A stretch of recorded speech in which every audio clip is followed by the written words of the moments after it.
Thank you for having me. Thank you for being here on this Sunday after Election Day. Let's start right there. Your criticism incredibly direct. You say you think the Democratic Party has, quote, abandoned the working class. How exactly do you think Democrats have abandoned the working class, Senator? Look, the working people of this country are extremely angry. They have a right to be angry. In the richest country in the history of the world, today, the people on top are doing phenomenally well, while 60% of Americans are living paycheck to paycheck, and millions of families worry that their kids are actually going to have a lower standard of living than they do. I wonder how many times Bernie has said this in his lifetime. I imagine he said that on day one of his political career, and he's just saying it now. It's like 100 years later. Something really interesting at the end of his sentence there was that people are worried that their kids are going to have a worse standard of living than they do. And I think that's a really good point to emphasize, is that it's expected that your kids will live better than you do, and that this is a sign, like a taken for granted sign that things get better over time, right? Like the idea that your kids live worse than you do is just so crazy and unfathomable that if that's the case, something really terrible has happened. And isn't that a really positive sign for the human race, or for Americans in this case, right? Like, because in some countries, right, if you look at the Middle East and stuff, that is true. Like, you know, you have all these crazy conflicts and regime changes, and life for your kids is going to be much worse, and life for yourself is going to be much worse. Robbie, you got me anxious about looking at any statistics now. I'm going to be like, well, these statistics looks like something, or I'll be like, well, if you take this and then cherry pick that, then of course you're going to come to this conclusion. You got the top 1% owning more wealth than the bottom 90%. All right, Mr. Robbie, here's a statistic for you again. Dismantle it. Standard of living than they do. You got the top 1% owning more wealth than the bottom 90%. The top 1% owning more wealth than the bottom 90%, Robbie. What have you got to say about this statistic? Give me your best. He's cherry picking. He's cherry picking. Exactly. What have you got to say about it this time, Robbie? He's silent. He's stunned. If I had one coin for each time I heard this, I would certainly be in that top 1%.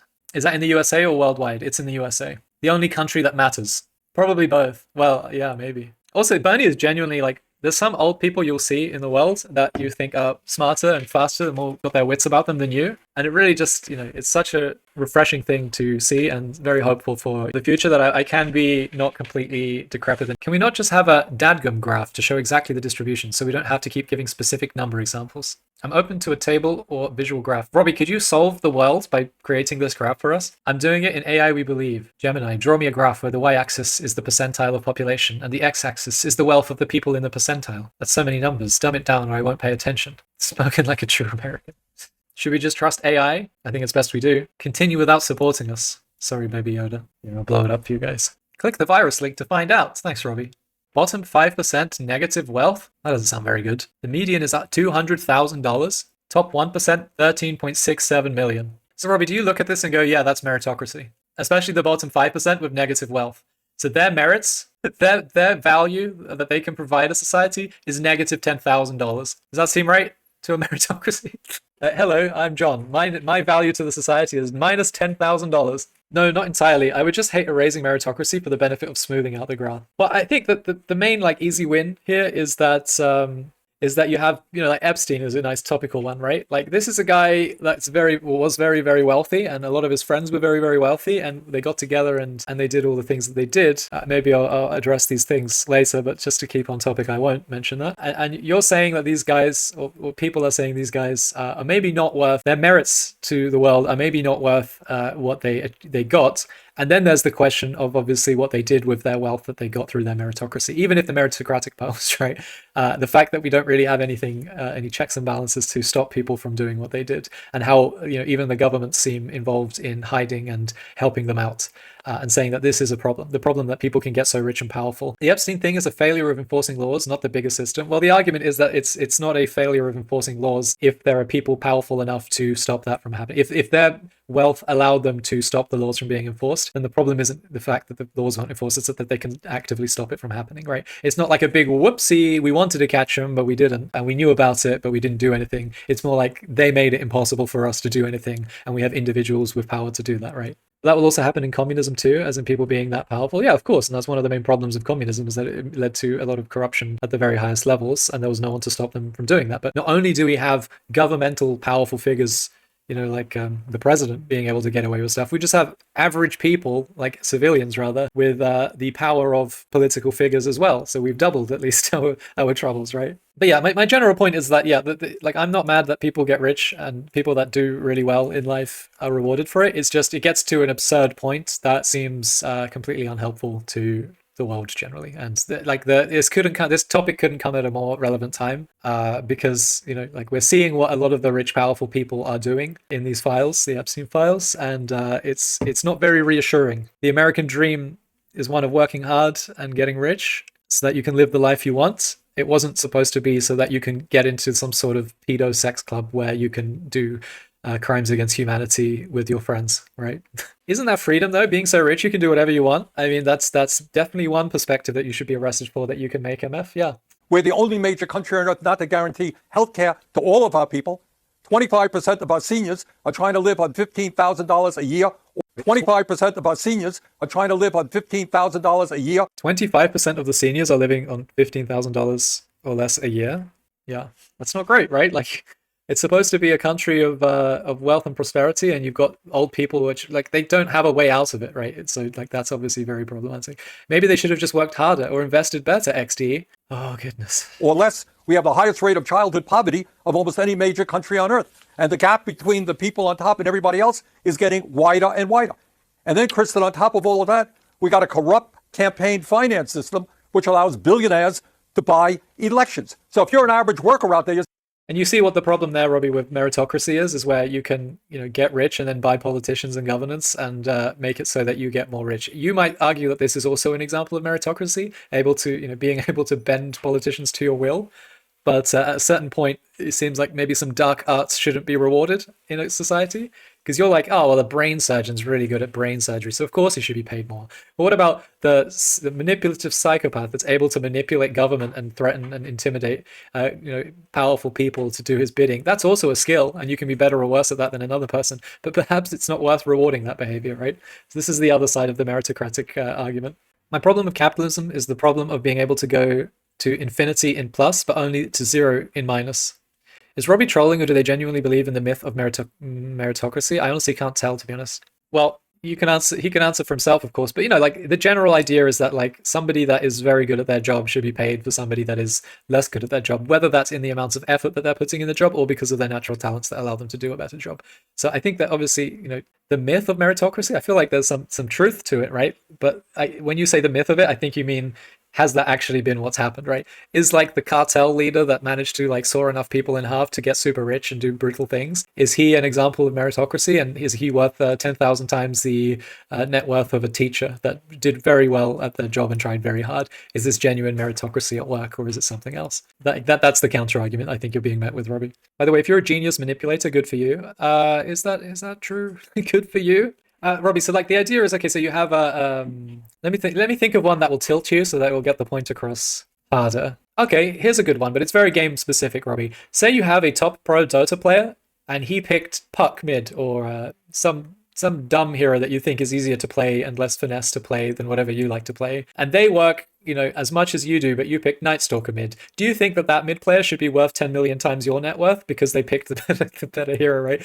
And this translates into real life in the sense of like, you might have the most passionate, hardworking teacher, right? And they will never earn nearly as much as the most passionate, hardworking financier of any sort, right? Like there's just no correlation or causation there between the merit and the outcome, where money is the global value that we're attributing, saying if you have a lot of merit, you should have a lot of money. That doesn't usually work, right? But we need people to do teaching and that stuff, right? So we can't be like, well, just don't be a teacher. That's how we get a teaching crisis. No, I think I get it. I just don't know how to explain my thoughts on this because I'm not far from your point, I think. Well, yeah, my impression was that you don't want the idea that meritocracy isn't a thing because you see the basic point of like, people that work harder in the same field especially should be paid more than the next guy who's being lazy, who just doesn't have the natural talent as the hard worker. I think everybody agrees with that, right? There are very few people. There are some arguments where like, well, it's not my fault that I was born with a worse brain and I'm much lazier than the next guy. Why should I be punished for my genetic downfall? right? There's an argument there. But most people, I think, don't subscribe to that so much. They're like, well, that's just your lot in life. You got unlucky.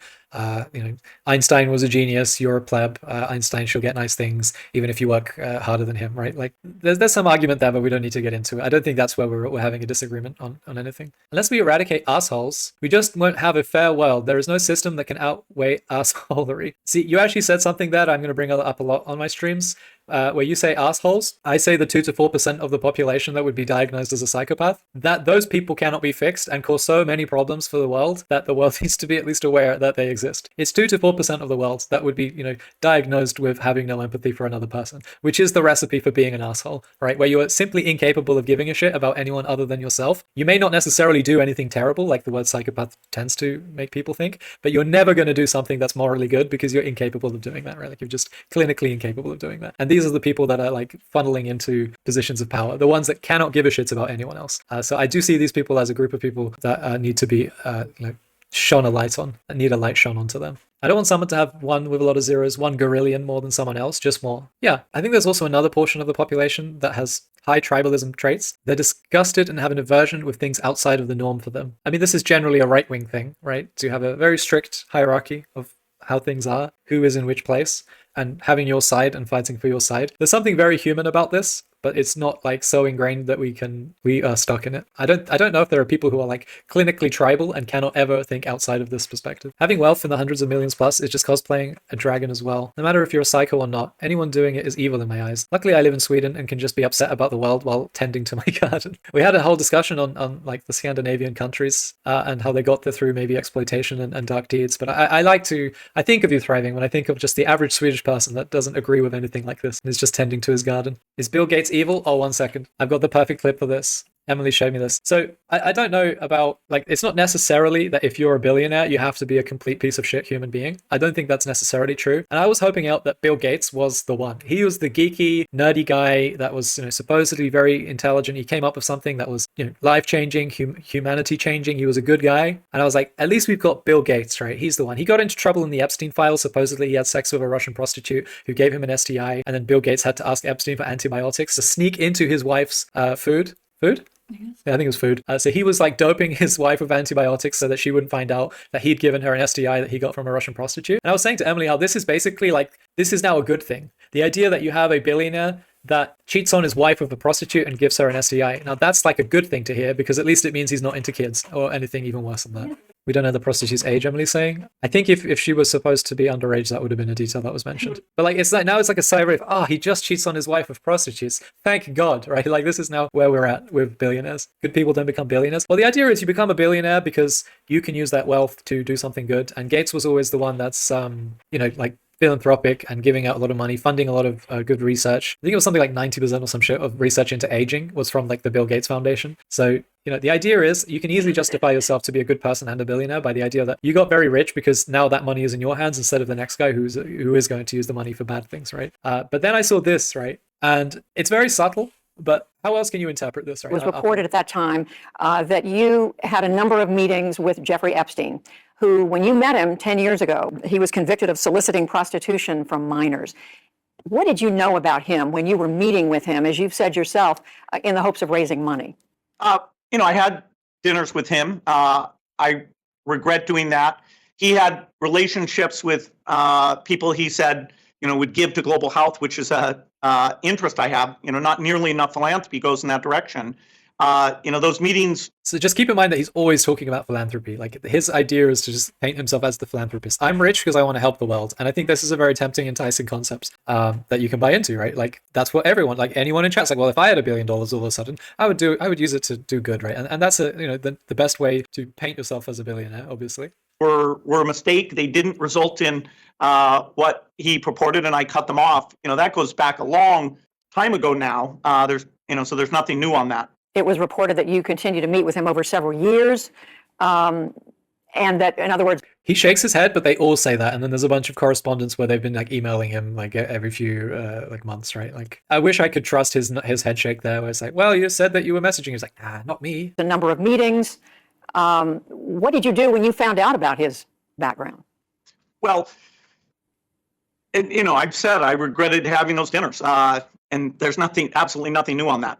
Is there a lesson for you, for anyone else looking at this? Okay. Is there a lesson in you looking at this? Her question is like, you've been dealing with someone that's turned out to be the worst person, right? Like just the absolute worst person.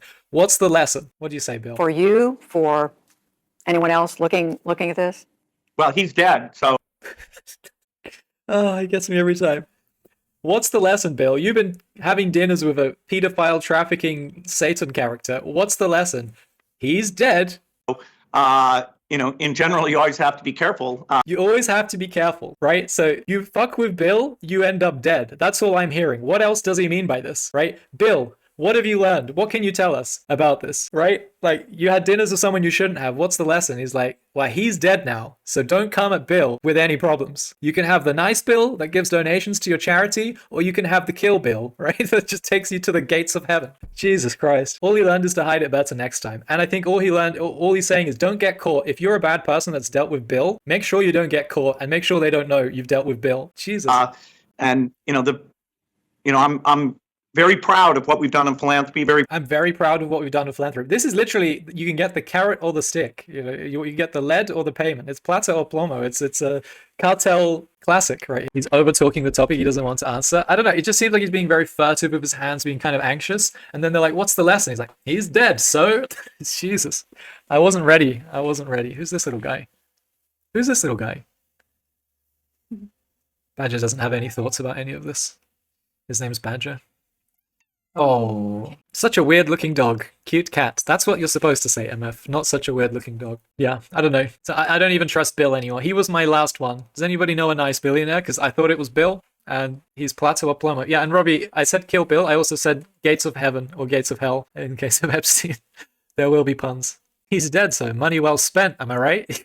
I don't know, like, it seems like there's like an amount of wealth you get where you just lose all ability to speak to another human being again. Like, how does Bill not think that comes across as very sinister and menacing? What are the lessons you learned, Bill? He's dead, so... But is he actually dead, is the million-dollar question. Yeah, there is a theory that he's not actually dead, but feels like they'd want him to be, right? Because if he comes out alive and they capture him and they ask him questions, he could take down many people, right? It's already probably going to take down some people, but I don't know. Like, we had some British guys, Lord Mandelson and Prince Andrew, now just Guy Andrew. They get stripped of their title, no longer a prince, no longer a lord, but ultimately nothing happens to them. Prince Andrew still lives in a massive manor estate and mansion. But yeah, okay, so billionaires, not to be trusted. I mean, Thriving makes a good point. I imagine there are a lot of billionaires who inherited from an actual, one of the evil psychopaths that did the work to get it, right? Like, that's probably happening. At least maybe the money's divvied up so they don't have the billion, but they have like the hundreds of millions or whatever.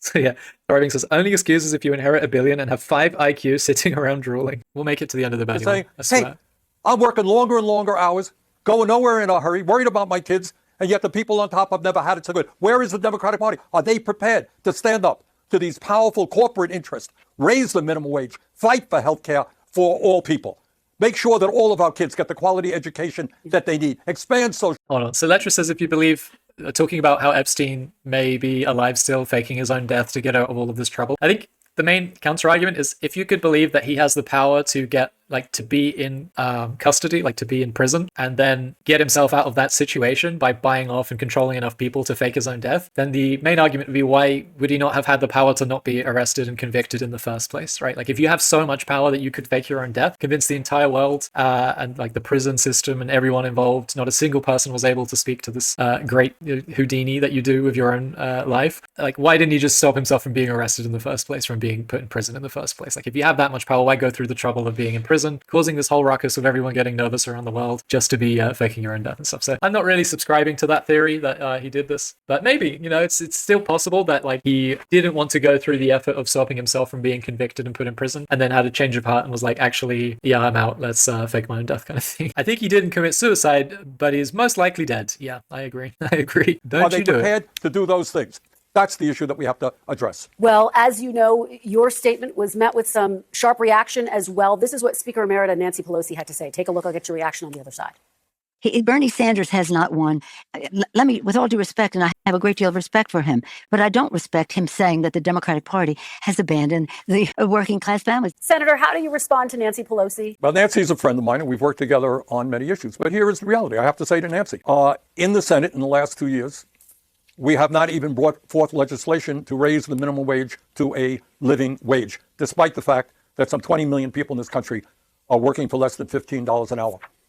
In America today, we have not brought, in the Senate, we have not brought to the floor the PRO Act to make it easier for workers to join unions. We're not talking about defined benefit pension plans so that our elderly can retire with security. We're not talking about lifting the cap on Social Security so that we can extend the solvency of Social Security and raise benefits. Bottom line, if you're an average working person out there, do you really think that the Democratic Party is going to the mats, taking on powerful special interests and fighting for you? I think the overwhelming answer is no, and that is what has got to change.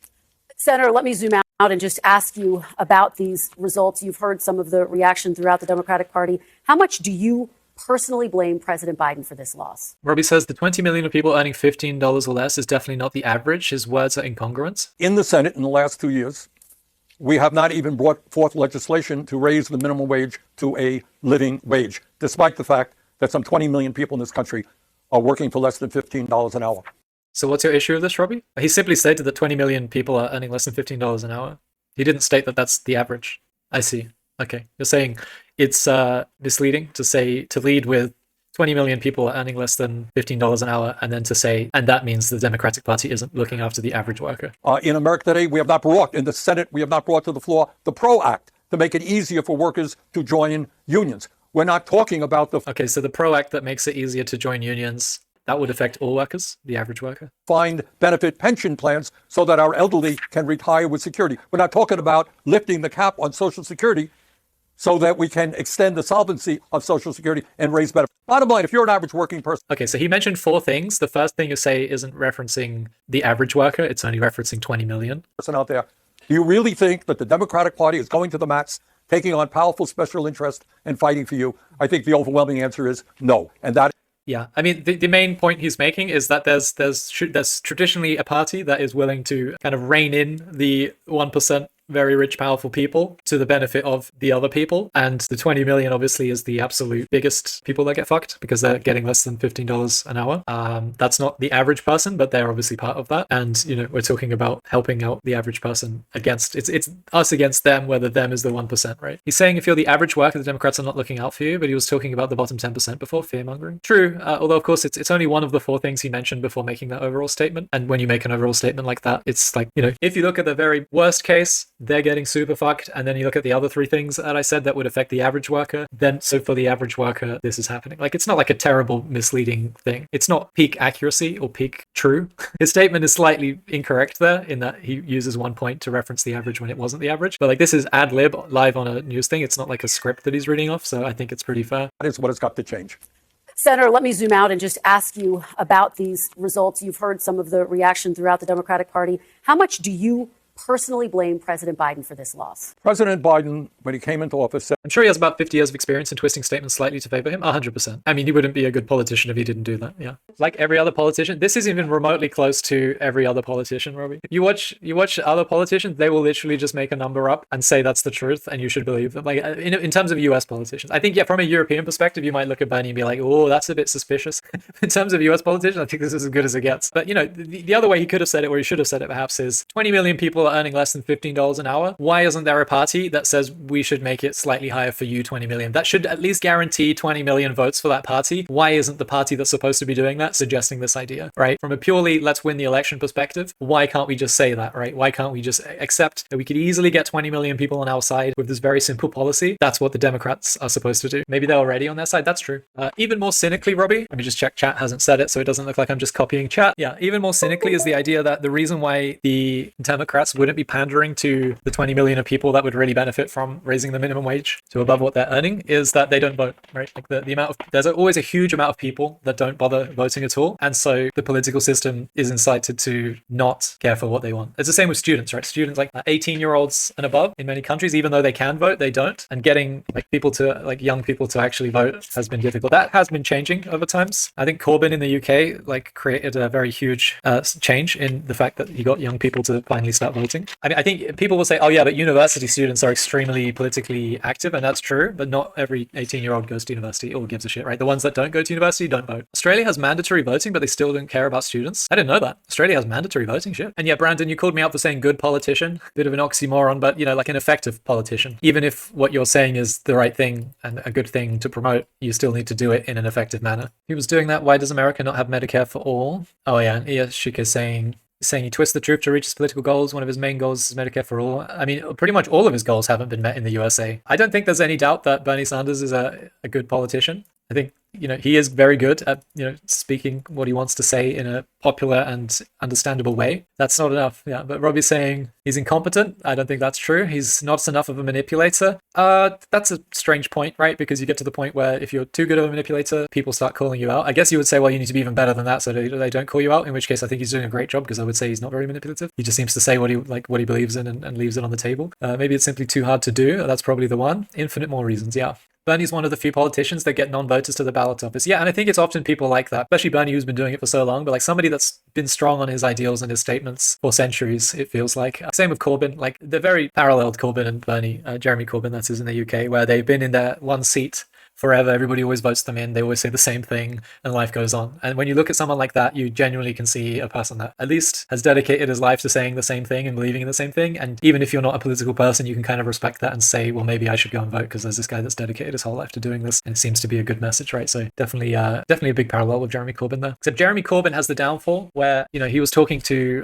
some, I think it was terrorist groups, to get like a discussion going, and he was painted as being extremely anti-Semitic as a result, and people really bought into that, which I think is nonsense. Whereas Bernie Sanders is Jewish, so at least they can't say that. Pretty sure people that are non-voters don't really know enough, have not been following enough politics to know that he has a good track record and shit. Well, the thing is, it's like the first thing when you talk about him, it's the first thing you mention. It's that, like, this guy is not new. He's been saying the same stuff. He's got a lifetime to, show that. Like, so if you have any interest in politics and you meet a politician, you get met with this as a preliminary fact about them. And I think whoever you are, whatever politics you are, you can obviously respect that and understand that that's relevant. People that don't vote aren't necessarily too dumb to understand anything, Robbie. Like, they just have never had a passion or an interest in this. You yourself know how people change and can have a drastic new hobby or passion in life. I know you know this personally. So funny how these good people never seem to get enough of the vote to make a difference. Yeah, funny. Yeah. Well, Corbyn was very close. He was very popular, and then the media turned around. So it's very easy to see how other powers at play might get in the way of actually relevant popular characters. That's me. I didn't really vote for most of my adult life. Couldn't be bothered. There you go, Robbie. You wouldn't say you're an idiot. Some people don't vote in Australia because the Libs and ALP are such similar shade of neoliberal vanilla. Well, that's what Bernie's talking about here, right? He's saying, the Republicans have never pretended to be for the working class and the average worker. The Democrats at least have pretended to do this. And then he's calling them out and saying, well, why don't they have all of these basic things that I've been talking about for 100 years?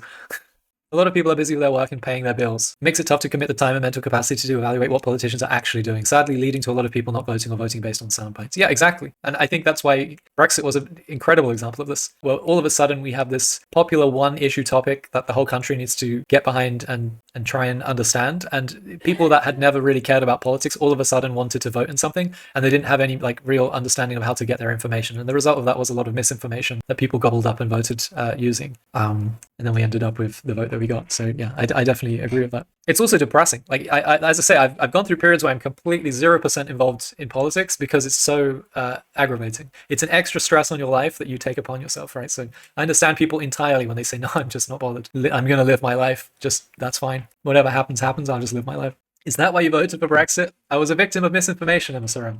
No, just for the record, for those that don't know, so in my, I was in an EU country at the time, the UK, and I was studying my law degree, and one of the modules was EU law, so I spent a year learning EU laws and fundamental things about it with regards to what it does. And at the end of it, I had some knowledge of the EU, but what I knew for sure is that I didn't have a lot of knowledge about the EU, that it was this colossal, monstrous beast that I didn't truly understand. And so when it comes to Brexit, I felt like even with my 1 year of studying EU law, I didn't have any authoritative ground to make a decision as big as leaving or joining it. Like, I just didn't feel that that was the case. I voted to remain on the basis that I was afraid of the change because I didn't know what it would result in. Born in EU, votes for Brexit, moves to another EU country. So long, suckers. Technically, I was born in Ukraine, which is now Russia. So, or an occupied territory of Ukraine, I guess is the official world view on it. And then I moved to an EU country, and then I moved to another EU country. Is if you want to get your facts straight. And I didn't vote for Brexit, which is another incorrect statement. Depends on who you ask. Well, yeah, on my birth certificate, it would say Ukraine. So, were you born in the Crimea? Yes, exactly.